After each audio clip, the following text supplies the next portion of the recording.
Meus irmãos, nós estamos estudando Mateus e vamos estudar Mateus capítulo 3, uma segunda parte de algo que já começamos a falar.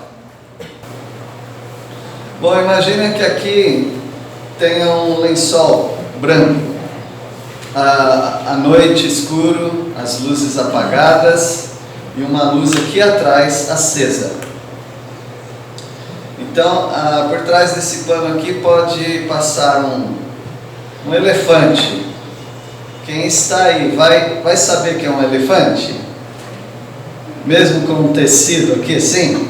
Por que vai saber?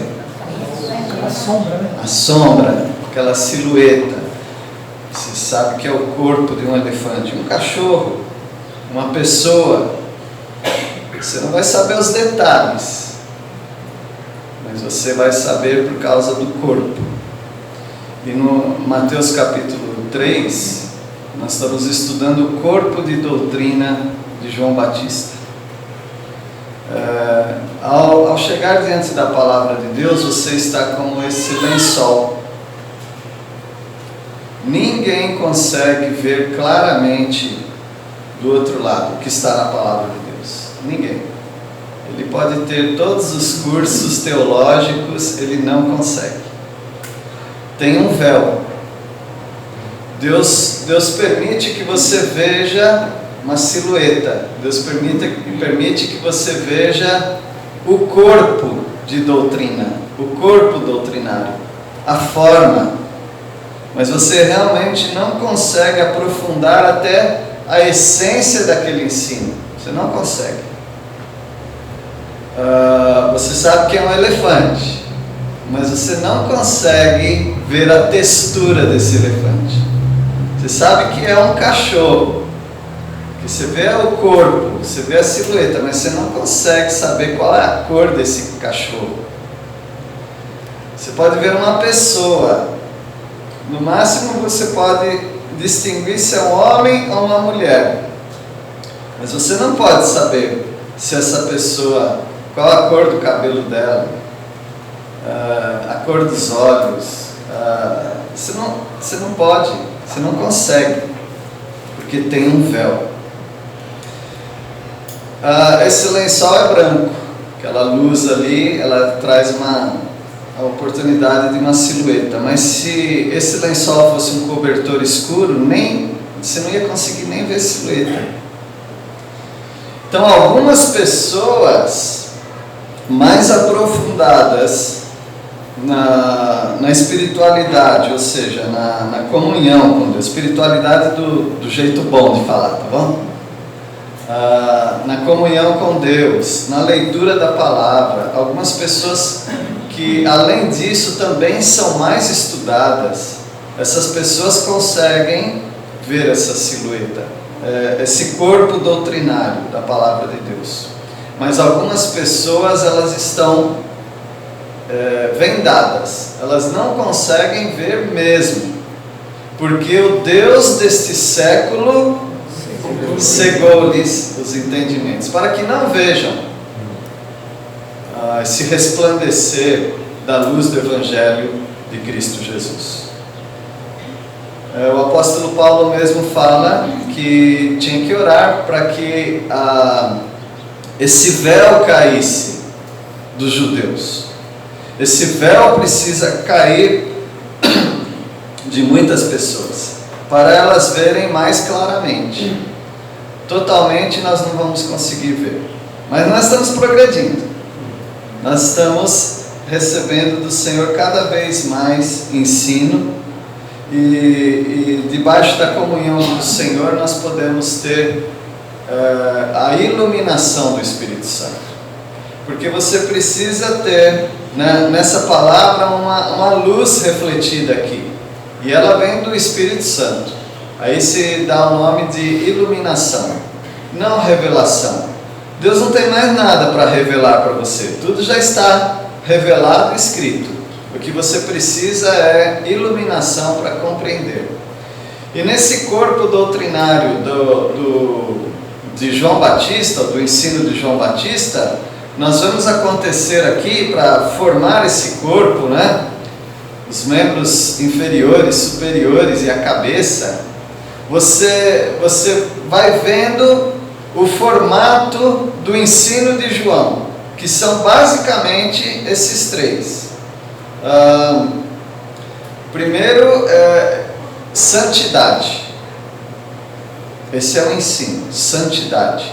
Ele tem uma vida santa. Alguém tem dúvida que João Batista tinha uma vida santa? O que é santo? O que é santidade? É separação. A separação nem sempre é refletida na prática diária. Por exemplo, da Bíblia, qual é uma igreja mais bagunçada que vocês conhecem? Corinto, sem dúvida. Ganhou disparado. Tinha imoralidade, divisão, orgulho, competição, heresias, tudo de ruim tinha ali. No entanto, o apóstolo Paulo, quando começa a carta dele aos Coríntios, ele fala aos, em Corinto. Aos quê? Santos. Aos santos. Aos santos em Corinto. Ou seja, a santificação é a separação. Qualquer pessoa que em algum momento de lucidez espiritual aceitou a Jesus Cristo como seu Salvador, exatamente naquele momento que ela creu, ela já foi separada. O Espírito Santo tirou-a do mundo e colocou-a dentro do corpo de Cristo, que é chamado igreja. Isso é uma separação posicional, é a posição de todo crente. Por isso que alguns não entendem, mas olha o que ele faz. Ele pratica isso, pratica aquilo, ele não pode ser crente. Não. Se ele creu em Cristo Jesus, naquele momento que ele creu, ele é santo, ele é separado, ele é do Senhor e nada mais o toca para levá-lo para o inferno. Isso é santificação espiritual. Posicional. Obrigado. Posicional, é a posição dele. Agora, durante a nossa vida cristã, nós precisamos nos despojar, tirar de nós algumas coisas: mentira, fofoca, violência, incredulidade, desânimo, mágoa. Várias coisas precisam sair de nós, essa sujeira que fica. Agora, isso se chama santificação, mas já é a santificação prática. Ele pratica aquilo que ele lê na palavra de Deus. Ele deixa o Espírito Santo dele tirar essas escórias, esses excessos, essas coisas ruins. Isso é a santificação prática. Então, ele é separado da santificação posicional. Ele tem a prática de santificação, então é a santificação prática. Mas um dia, todos nós estaremos diante do Senhor. E aí, todos aqueles vícios, paixões, coisas erradas que há na nossa vida, contra as quais nós lutamos, tudo isso desaparecerá. Aí se chamará santificação futura. Santificação futura ou eterna. Porque para todo sempre nós estaremos não apenas separados para o Senhor, mas na prática nós vamos produzir os frutos, o fruto do Espírito Santo nas nossas vidas. Vai ser uma bênção, mas por enquanto você tem uma luta muito grande de provar que a sua posição é verdadeira. Se você não prova isso, eu não sou obrigado a te considerar como um crente. Se eu não provo na minha vida diária que eu sou santo, separado para o Senhor, você não precisa nem me chamar de irmão. Você nem precisa me considerar como crente. Você pode ser um crente, mas se você não anda como crente, ninguém é obrigado a te tratar como crente. nem te considerar como um crente. O apóstolo Paulo, ele diz que inclusive você pode comer na casa dos incrédulos, mas na casa de uma pessoa assim, você não deve nem comer com ela, porque é um falso irmão. Ele pode ser crente, mas só Deus sabe, porque a prática revela outra coisa. Então, o João Batista, o corpo doutrinário do que ele ensinava era santificação. Nós temos uma mensagem meio açucarada do Evangelho, onde nós apresentamos um Evangelho para as pessoas curador, um Evangelho restaurador, um Evangelho de refrigério, de conforto, mas não exigimos nada daquele que vem até o Evangelho. E há uma ênfase cada vez maior de apresentar esse Evangelho do Deus amoroso. E o Deus é amoroso, sem dúvida nenhuma. Mas um atributo de Deus não exclui outro atributo. Ele é amoroso, mas ele é o que também? Ele é justo. Então, se alguém vai chegar até o Senhor, ele tem que chegar com uma atitude correta. Se ele não chegar com a atitude correta, ele não é aceito pelo Senhor. Quando diz que ele não faz acepção de pessoas, não é que ele aceita todo mundo. É assim: se não aceita, ele rejeita. Se aceita a Jesus Cristo, em contrapartida, ele aceita essa pessoa também. Então ele não faz separação, não tem regras diferentes. Quem está na categoria de incredulidade e rejeição, é rejeição que terá. O João Batista, nesse ensino de santificação, ele não começa dizendo, não que estivesse errado, né?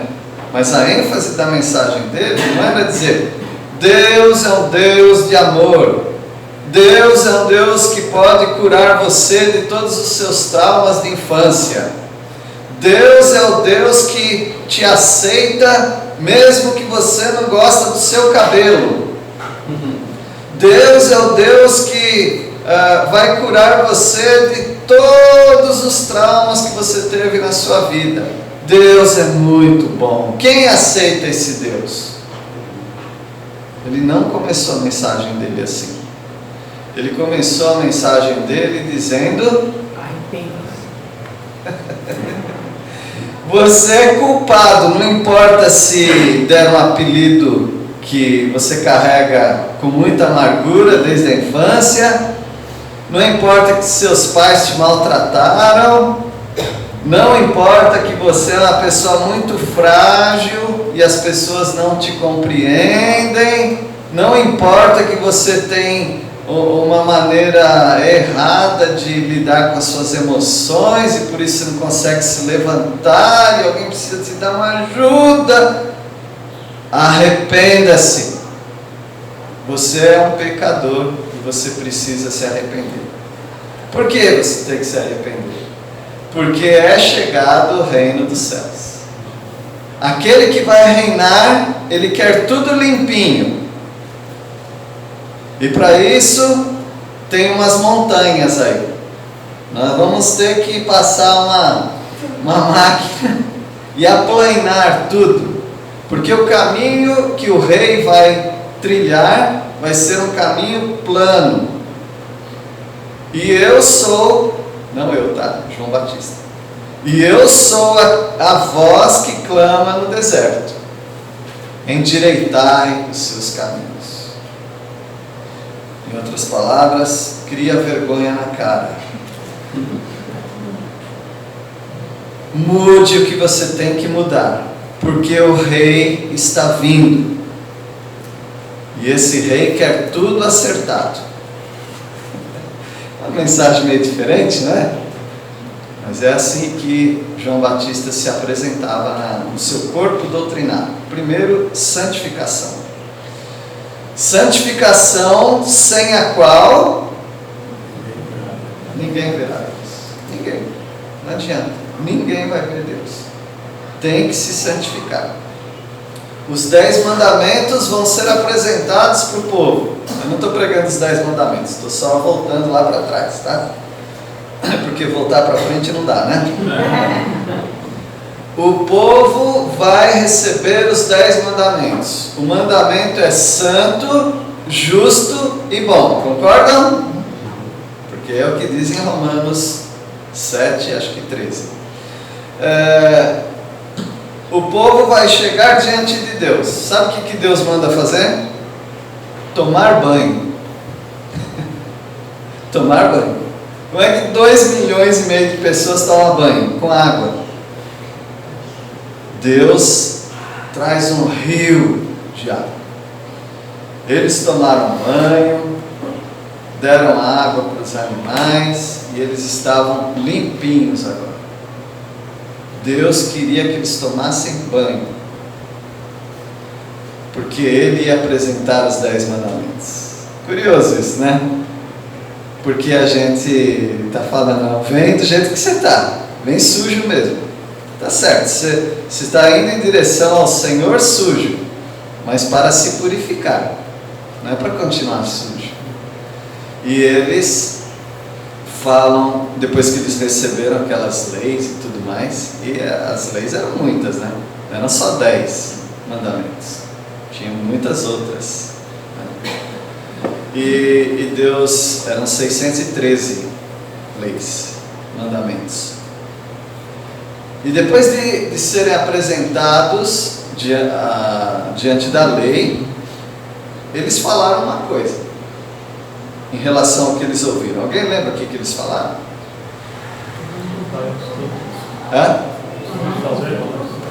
Tudo! Nós vamos fazer tudo. Isso é santificação.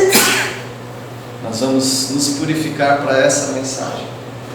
Meus irmãos, não há espaço para você no meio do povo de Deus sem purificação. Então não posso mais vir à igreja? Pode, mas você não vai estar no meio do povo de Deus. Você vai estar num recinto só.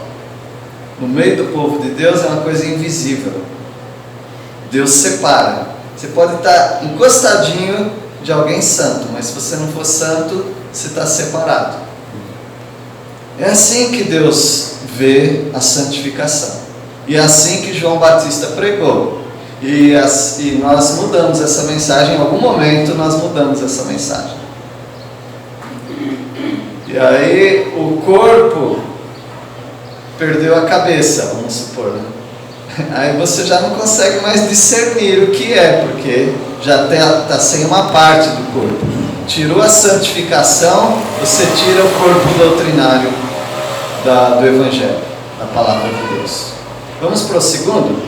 Bom, mas nós não lemos nada ainda, porque nós já estudamos isso daqui quarta-feira, tá bom? Só relembrando.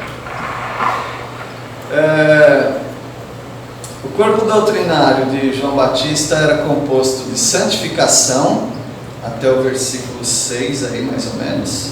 Agora a segunda parte é arrependimento. Outra parte muito importante desse corpo é o arrependimento.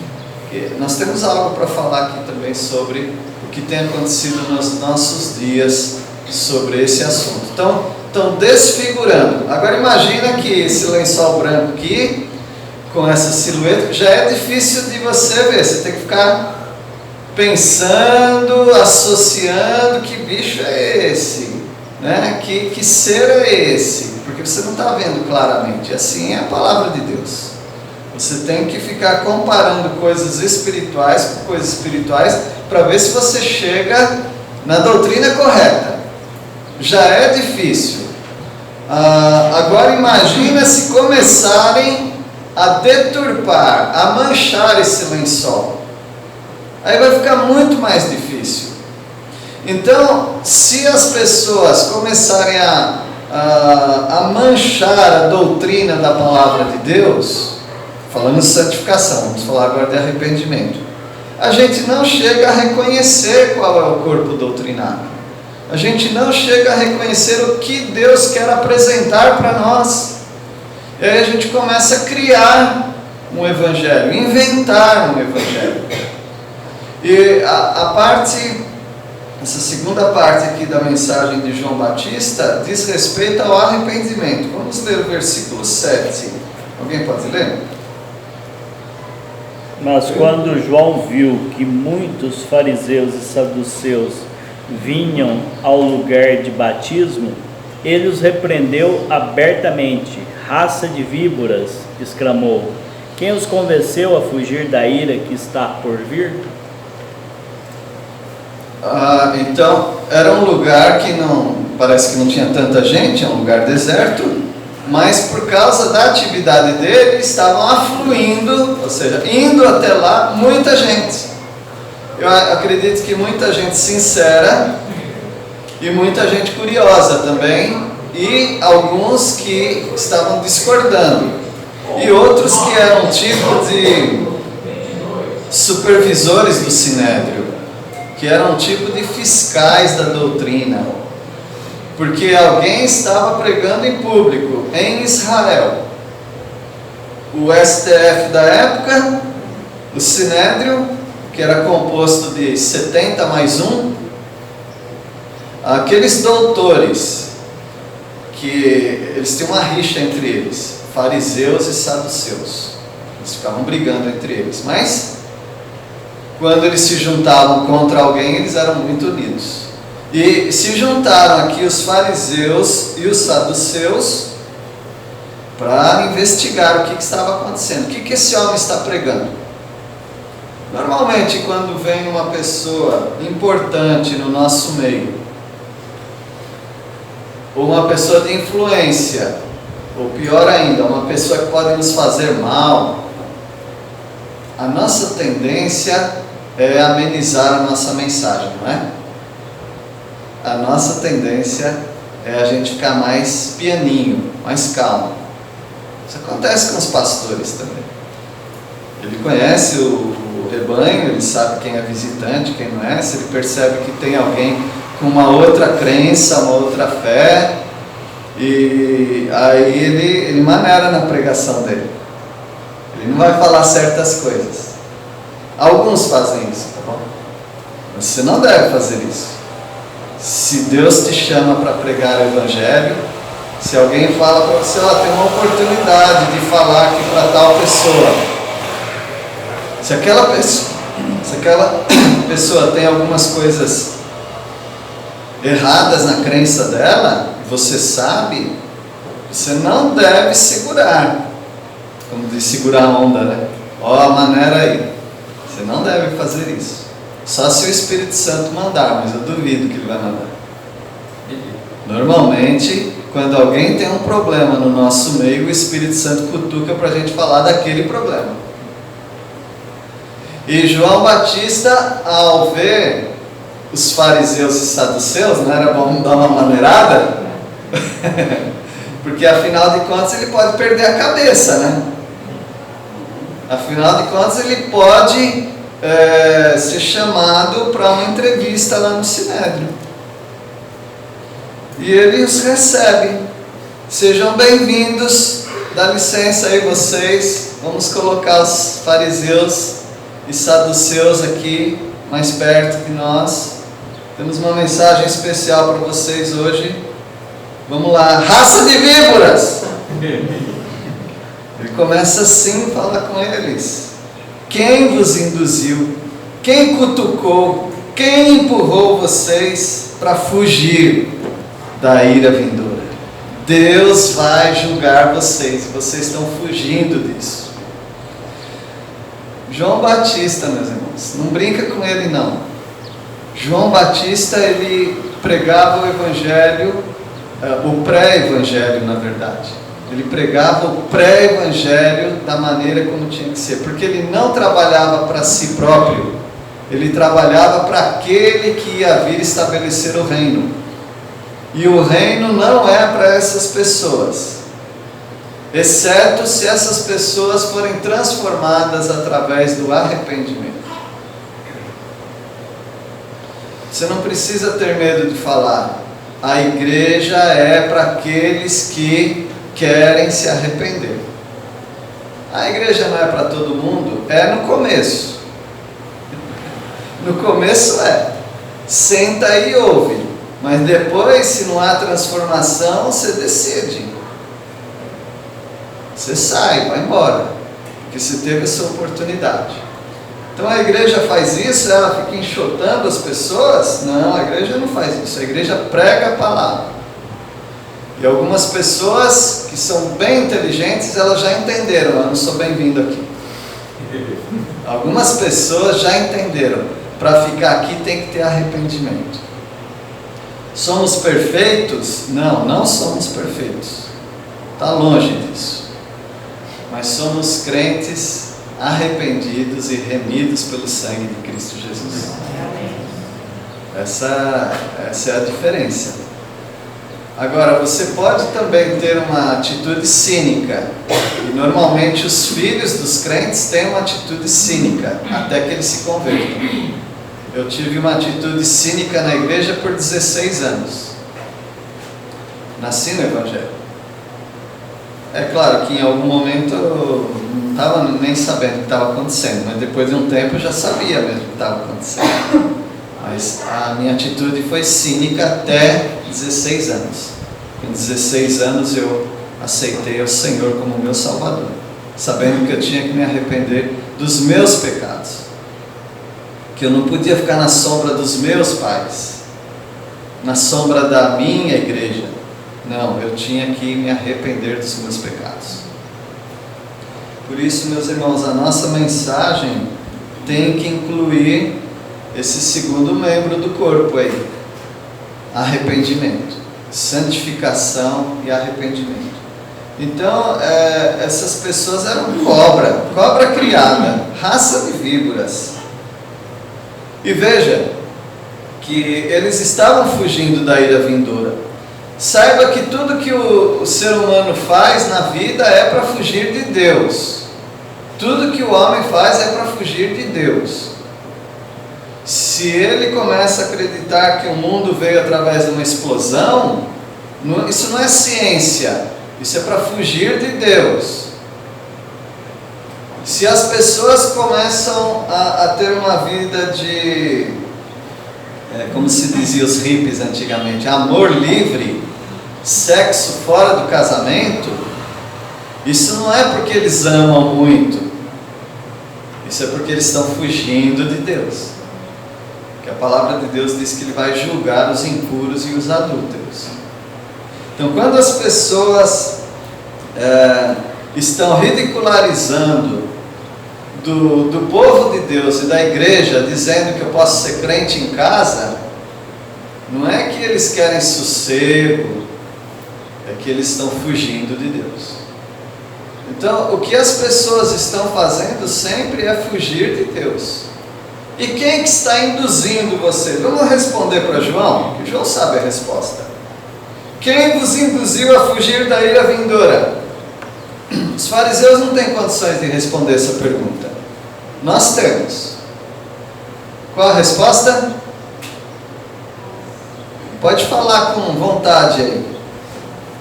Quem que está induzindo as pessoas a fugirem da ira de Deus? Coisa ruim? Hã? Coisa ruim? Coisa ruim. É ele mesmo.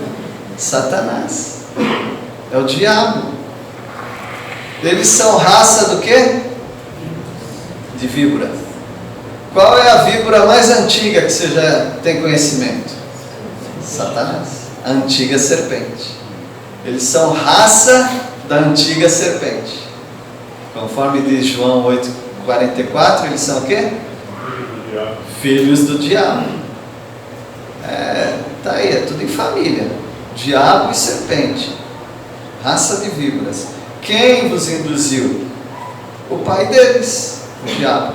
Quem que está induzindo as pessoas a fugirem de Deus hoje? O diabo. Esse que cega o entendimento dos incrédulos. Versículo 8. Então, mas antes de a gente pensar, está tudo perdido? Não, não está tudo perdido.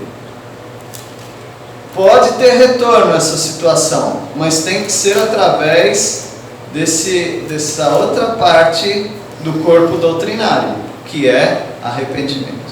Sem arrependimento, meus irmãos, vocês estão divertindo as pessoas, mas vocês não estão apontando o caminho do céu. Sem arrependimento, você está fazendo um contato, uma política da boa vizinhança com seus amigos, mas você não está conduzindo-as para o céu.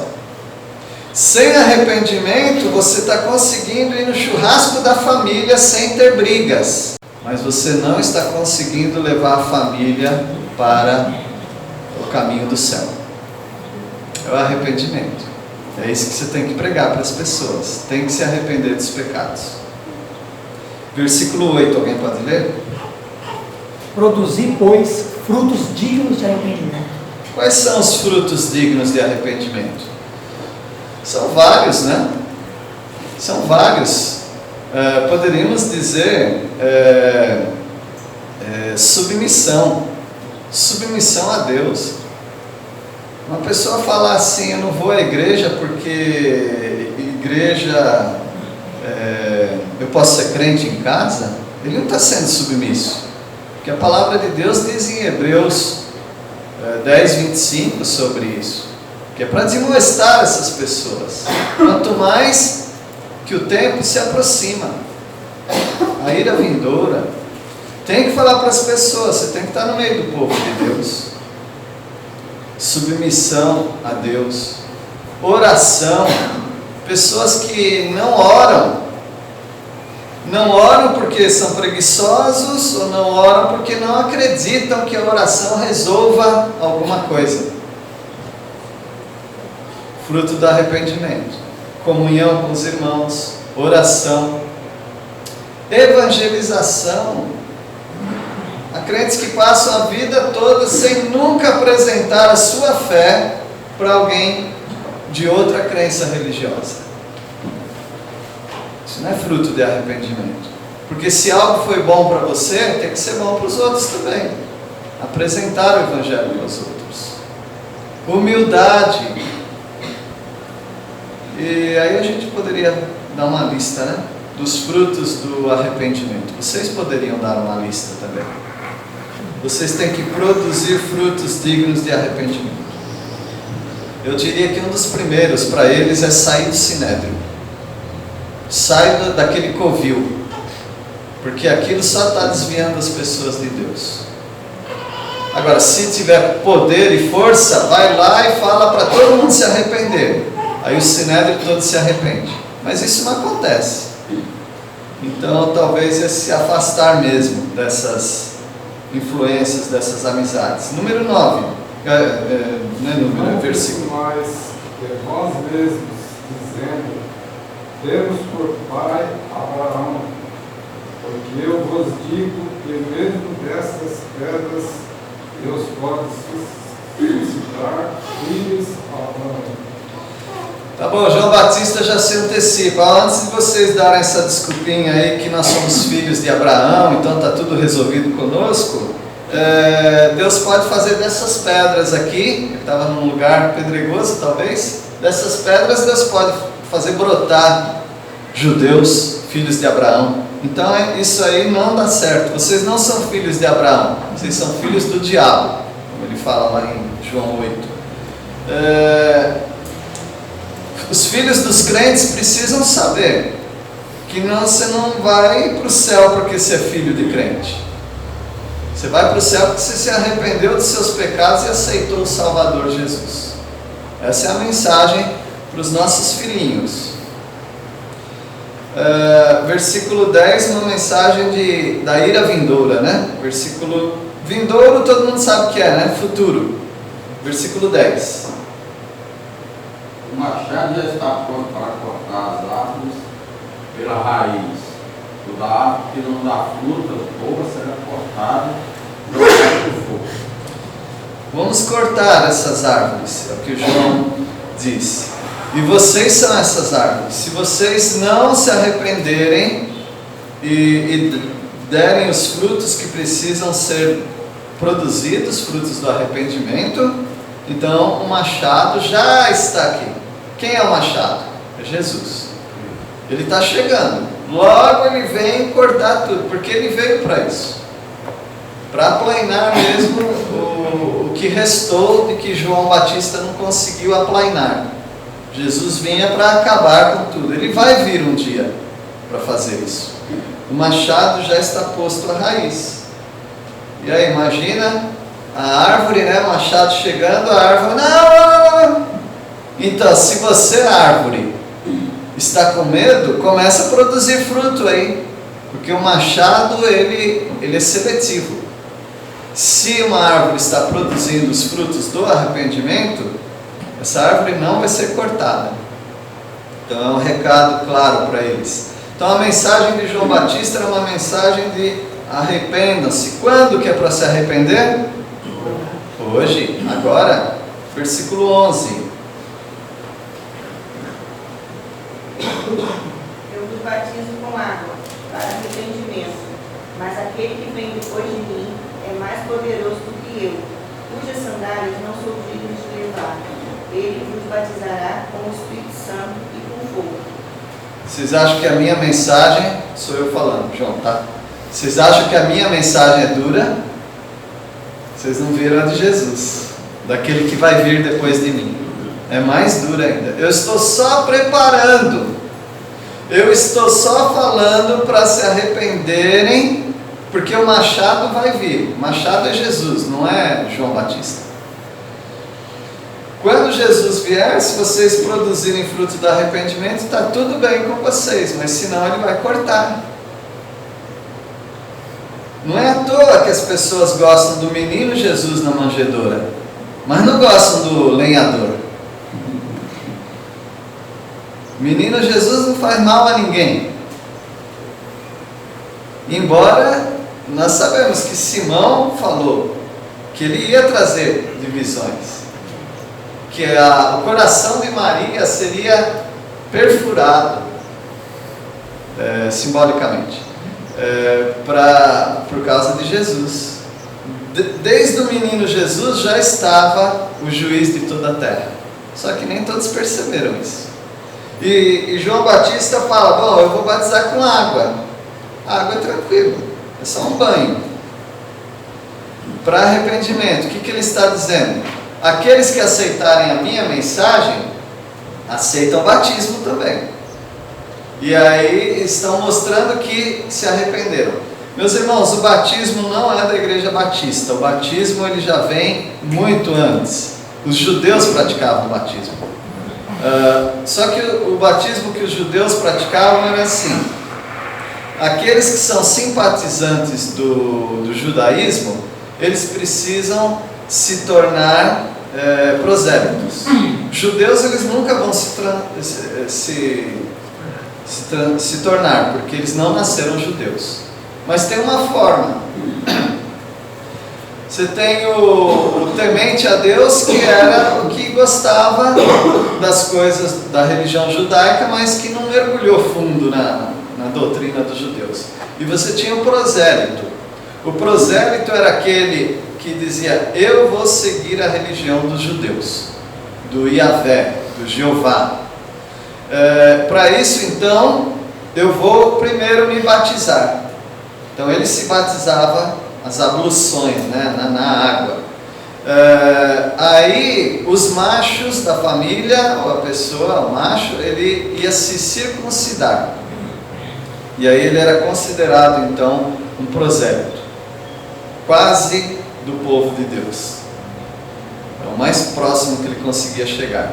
João Batista, aqui ele está falando que vocês têm que se batizar. Daí eles conheciam essa mensagem. Mas quem se batiza é gentil, ou quem não é judeu. Só que João Batista está convidando todos, judeus e gentios. Agora, como que um fariseu, um saduceu vai passar numa água? Eu sou mestre deles, como é que eu vou me submeter a isso? Mas João Batista diz: tem que passar pela água. Passando pela água, ele estava confirmando a fé dele. Eu creio nesse que vai vir, que você está apresentando. Ele disse que quem vai vir depois de mim, ele é muito para mim. Eu não posso nem ser o garçom dele.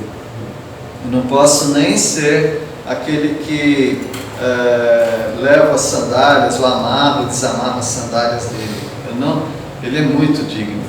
Então ele vai vir batizando, mas com o Espírito Santo e com fogo. Parece o Pentecostes, mas não é, tá?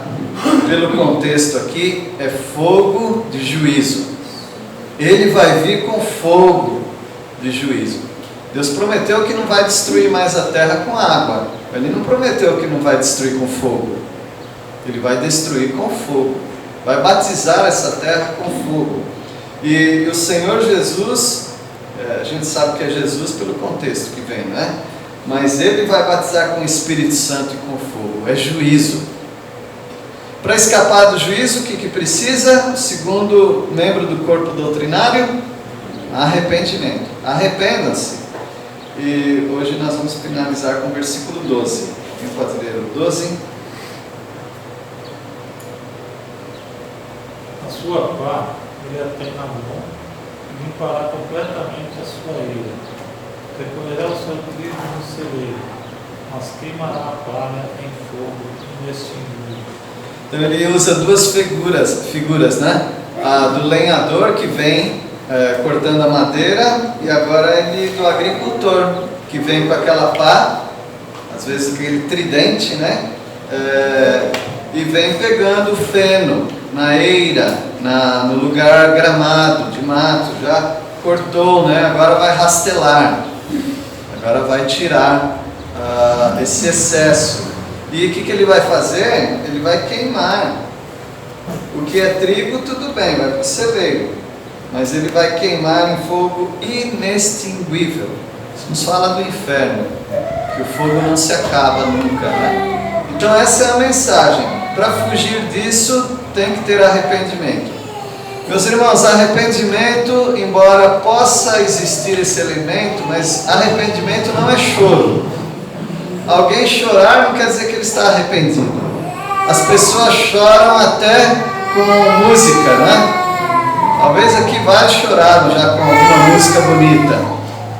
Você chora até com filme, você chora com cada coisa que você fala, por que eu estou chorando? Isso é bobo, só isso. Nós somos. A gente chora por isso, por essas coisas. Mas o arrependimento, embora possa ter choro, há pessoas arrependidas que não choram, mas elas mudam de mente. E tem aquele que se derrete em choro, mas está só zombando de Deus. Por quê? Na hora ele acha que ele está se arrependendo, mas ele está emocionado só. O arrependimento não é frequência a uma igreja, embora a gente fale, tem que frequentar o povo de Deus e tal, mas tem gente que está há muitos anos no meio do povo de Deus, mas nunca se arrependeu mesmo de seus pecados. Arrependimento então não é isso. E arrependimento também não é um compromisso. Agora, uma determinação. Eu sou uma pessoa determinada, vou ler a Bíblia todo dia e vou orar. Isso não quer dizer que você está arrependido. Só quer dizer que talvez você seja uma pessoa muito compulsiva nas suas determinações. É igual a pessoa que fala, eu não vou mais fumar, para de fumar. Não vou mais beber, para de beber. Tem pessoas que resolvem e determinam certas coisas, mas não quer dizer que é arrependimento. Arrependimento vem de uma palavra em grego, metanoia. Noia não é o noia, tá? Noia é mente. Meta é uma mudança. Mudança de mente. Arrependimento é mudança de mente. Por exemplo, eu acreditava que a salvação é por obras, pelas boas obras que eu faço. Mas eu li na palavra de Deus em Romanos 2:8, não por obras, para que ninguém... Agora minha mente mudou, eu aceitei isso, minha mente mudou. Eu não chorei, não determinei nada, simplesmente eu entendi e mudei. Agora eu já sei que não são as obras. Agora uma novidade, arrependimento não é salvação. Porque uma pessoa pode se convencer que ninguém vai para o céu através das boas obras. Então ele mudou a mente, concorda? Mudança de mente é um arrependimento. Ele se arrependeu daquele ensino. Mas isso não quer dizer que ele é salvo, porque ele tem que dar um outro passo da fé, de aceitar a salvação em Cristo. Um ladrão, ele pode parar de roubar, ele mudou de ideia sobre roubar, mas isso não quer dizer que ele se transformou imediatamente numa pessoa boa. Arrependimento é mudança de mente. Esse é o primeiro passo e é muito bom. Você tem que convencer as pessoas, pela palavra, a mudarem de mente. Primeira coisa. Depois que elas mudam de mente, provavelmente elas vão mudar também de atitude. Você muda a mente de uma pessoa, que ela muda de atitude. É assim. É assim para perder peso. Olha, estou ensinando como perder peso, tá? Primeiro você tem que mudar de mente. Você tem que olhar para um bife, para uma lasanha e falar: isso aqui é a coisa mais ruim do mundo.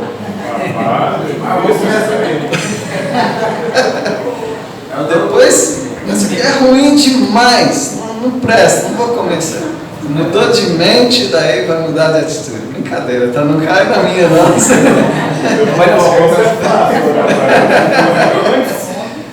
Tá bom, meus irmãos? Então, a mudança de mente é um fator muito, muito, muito importante, porque começa com arrependimento, mas depois tem que tomar um passo de fé.